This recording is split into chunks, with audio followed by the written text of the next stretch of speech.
Errigora, orain dela 13 urte sortutako herri ekimen bat da, Nafarroa hegoalde eta erdialdean eragiten duena.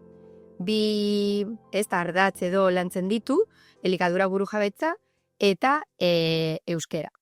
Eta orduan, egiten duena da, bertakoak diren produktu horiek Euskal Herri osoan zabaldu, eta horri esker bertako euskarari bultzada bat ematen dio, eta baita ere bertako nekazaritza edo bultzatu egiten ditu. Eta hau guztia posible da auzolanari esker.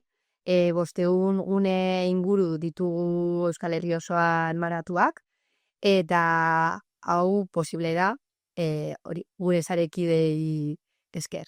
Eskutik eskurarekin lortu nahi duguna, Nafarroa hegoalde eta erdialdeko produktu hoiek gure sukaldetara hurbiltzea da.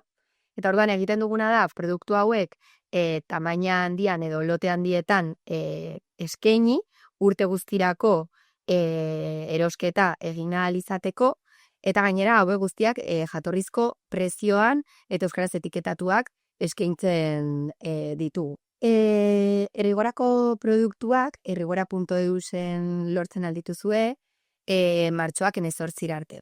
Orduan bertan sartzen alzarete, hor zuen gunea, segurazki zuen auzoan edo zuen herrian izango duzue gertu gune bat, orduan aukeratu gunea, aukeratu produktuak, eta listo, eta hortzea.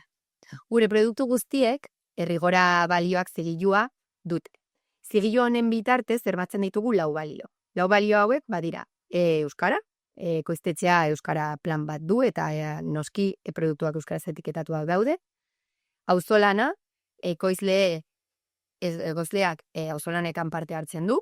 Nekazariekiko bidezko harremana, eta 4. izango zen bertakotasuna. Hau da, produktu hau Nafarroa hegoalde eta erdialdekoa da.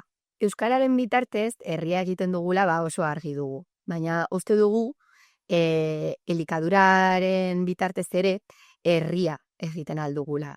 Ez da? Ze izango zen Euskal Herri bat, bere ilurri gabe, bere nekazariri gabe, beraz, herria egiteko beste modu bat da.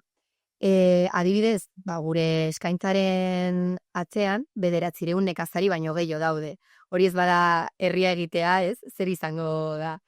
Orduan, pizkat, hori dena uztartuta, uste dugu, bai auzolana, bai gero duen inpaktua, baita ere, zelako sinergia sortzen diren kontsumitzaile eta nekazarien artean, ez? Sare erraldoi bat osatzen dugula hemen Errigoran, bai, herria egiteko edo herrigintzako mugimendu bat bezala kokatzen gara hor.